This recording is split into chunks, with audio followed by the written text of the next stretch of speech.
Oh, we're back. We're still on page 78. We're still talking about ways we already know to solve trig equations, because we're going to lead up to some ways that maybe we sort of know, maybe we're unfamiliar with, and whatever. I'm going to show you how to do them, so it doesn't matter if you know them already. So the first way we talked about was, just by looking at quadrants and reference angles and rewriting it, and we were able to rewrite sine of 235 into ultimately cosine of 145 and cosine of 215. So we did our thing, we turned this into the cosine of 145 and the cosine of 215. Once we had the same function, it was just a matter of equating the arguments. So x plus 25 was 215, and then x plus 25 is 145. But because trig functions are periodic, I was going to keep looping around. So it's not just 145. It's 145 and anything coterminal to it. And it's not just 215, but it's anything coterminal to that. So that's one approach to solving trig equations. It's kind of interesting. You got to think about a lot of stuff, but that's where math is more interesting, is when you're thinking about more stuff. Let's take a look at this one. So this says create a quick graph of this function. So I'm going to do that. So the period is going to be 2 pi divided by b, which is pi over 2. So that's 4. That's nice. And then the increment is going to be 1. So this is like good stuff, because an increment of 1 is great. But then we got to find the start. So the start.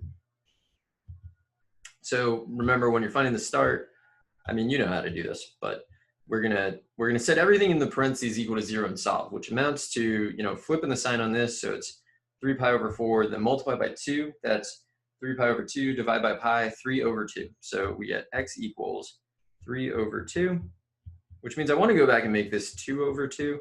Not that it's super hard to add 1, but like, why make your life tougher? We know the sinusoidal axis is at 5, and then you can go up 4 and you can go down 4. So you got a max that's going to be y equals 9, and we have a min that's at y equals 1. All right, so we got kind of everything going on. I'm just going to graph it really quickly. I'm not going to all right. I was going to not concern myself at all with the x-axis, but then I was like, probably should have a little bit. So here, the start, I'm going to say is 3 halves, and then it'll be 5 halves, 7 halves, 9 halves, 11 halves, and then we can go the other way to, I don't know where I'm going there, to 1 half. You gotta do it right. There, 3 halves, negative 5 halves. So why is this perfectly symmetric? All right, I mean, that's fine. Because you jump straight over 0, I guess, and 0 is like in the middle is why. But I don't know if I was expecting that, but whatever. All right, so I'm just gonna dot in what I think a sinusoidal axis would be. This is at y equals 5. And then I have to be able to go up. So because I'm just gonna put in these lines, because we don't have graph paper on this. You don't need graph paper. Graph paper is really overrated, in my opinion. I don't like lined paper. Never mind if there are vertical and horizontal lines. Like, come on, it's too busy. All right, so it's a negative sign. So it starts an intercept, and it's going to go to a minimum, an intercept, a maximum, an intercept. And we're going to go here, here, here, here. And then you can sketch in your curve. So what does graphing have to do with solving equations? Well, if you think back to when we graphed, we knew we could solve 3 equations based on pretty much every graph. Every graph you can solve equals the minimum, equals the sinusoidal axis, equals the maximum. So I'm guessing that I'm now going to be asked to solve those equations. So solve f of x equals 5. Well, where does f of x equal 5? It equals 5 here, here, here, here, and here. So can we generalize that? We sure can. So I'm going to say that the first place I see is at 3 halves. Actually, I can highlight it. First place I see is at 3 halves. The next place is at 7 halves, which is 4 halves away, which is 4 halves is 2, which is half of the period, which makes sense. It took me a really long time to work out what 4 halves was. So here we get x equals 3 halves plus, I'm going to write 4 halves times n, where n is an element of the integers. So that's useful, right? We solved an equation.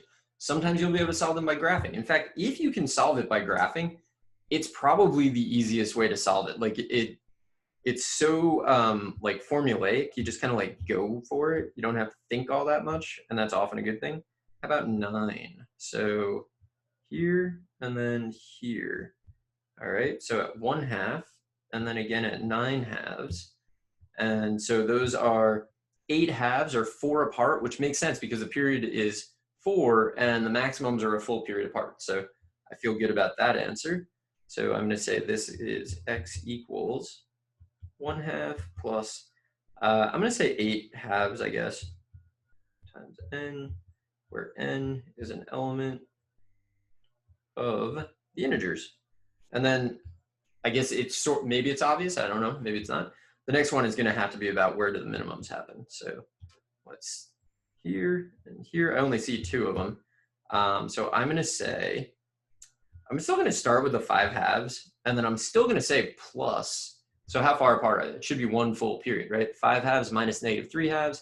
8/2 divided by 2 is 4. So they're 4 apart. So it at least makes sense.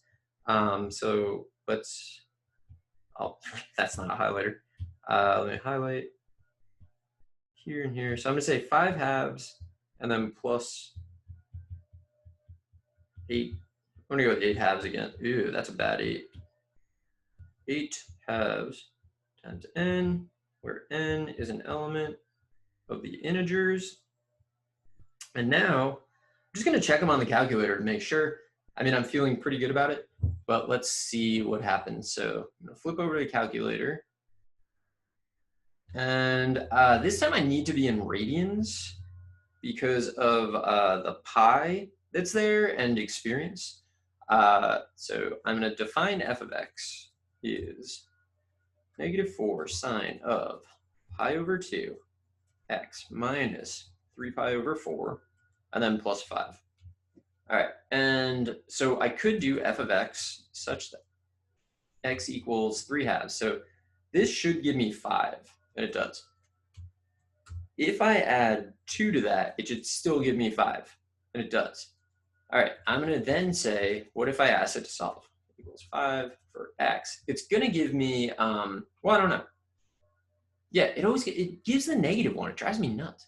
I'm going to expand the answer, and then I'm going to add 2 to both sides of the answer, and you can see 3/2 plus 2n, which is how we chose to write it.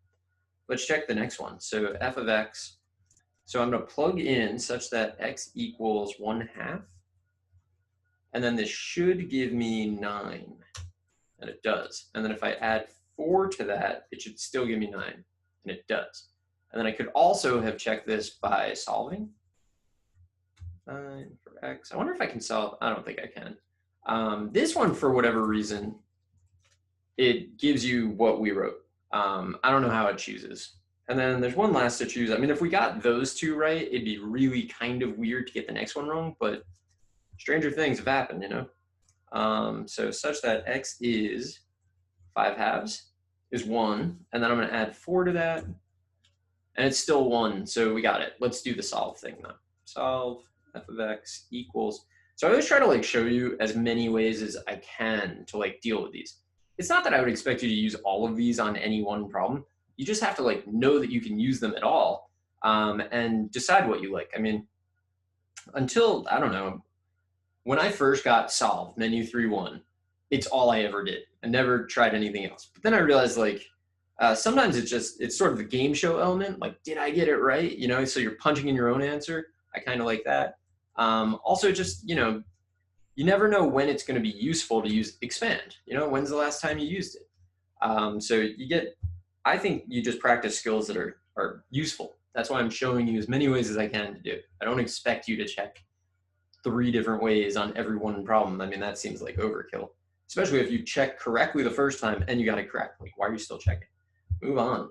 But anyway, so this page is things we already know how to do, just kind of looking at them in a different light, right? So we can do our quadrant thing, our coterminal thing, all of that. We can look at our graphs.